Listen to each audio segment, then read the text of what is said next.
नमस्कार. मी ज्योतिष योगेश प्रभाकर वनगे, श्रीरात्री ज्योतिष कार्यालयातून आज आपल्याशी संवाद साधत आहे.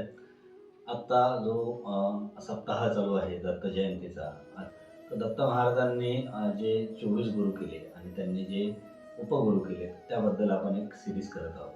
तर ती सिरीज करताना तर त्याबद्दलची एक थोडीशी पार्श्वभूमी आज मी तुमच्याशी पहिले डिस्कस करतो. ती म्हणजे अशी की 24 गुरु याचा जो उल्लेख आहे तो श्रीमद भागवत पुराणामध्ये 11व्या स्कंदात यद आणि अवधूत यांच्या संवादांमध्ये तो आलेला आहे. तर 24 गुरूंपैकी जो पहिल्या गुरुचा त्यांनी जो विचार केला आहे ते त्यांनी जे घेतलं त्या गुरुपासनं ते आहे पृथ्वी. तर पृथ्वीपासनं काय घेतलं तर त्यांनी ती घेतली सहनशीलता.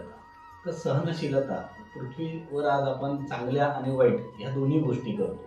तर तसं बघायला गेलं तर आपल्याला चांगलं आहे पाणी प्यायला, पण त्या मिळवण्यासाठी आपण बोर खणतो.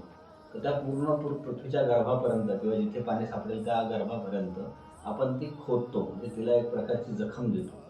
तर एवढ्या सगळ्या जखमा सहन करून वारंवार आज आपण बघा इंडस्ट्रियल वेस्टेज आहे, ह्युमन वेस्टेज आहे, बऱ्याच साऱ्या गोष्टी आपण त्या पृथ्वीवर टाकतो, तरी पण ती सहनशील भावनेने आपल्याला त्याच पद्धतीने सहाय्य करते आणि त्याच पृथ्वीवर त्याच जमिनीवर आज आपण राहतो आहे. तर सहनशीलता हा गुणधर्म दत्त महाराजांनी पृथ्वीकडनं घेतलेला आहे. तर त्यांनी पृथ्वी हा त्यांचा पहिला गुरु इथे मानलेला आहे. तसंच आपण आता दुसऱ्या गुरुबद्दल माहिती घेणार आहोत, तर तुम्ही तिथे थांबा, आपण दुसऱ्या गुरुबद्दल पुढच्या सत्रात बोलूया. नमस्कार. श्री गुरुदेव.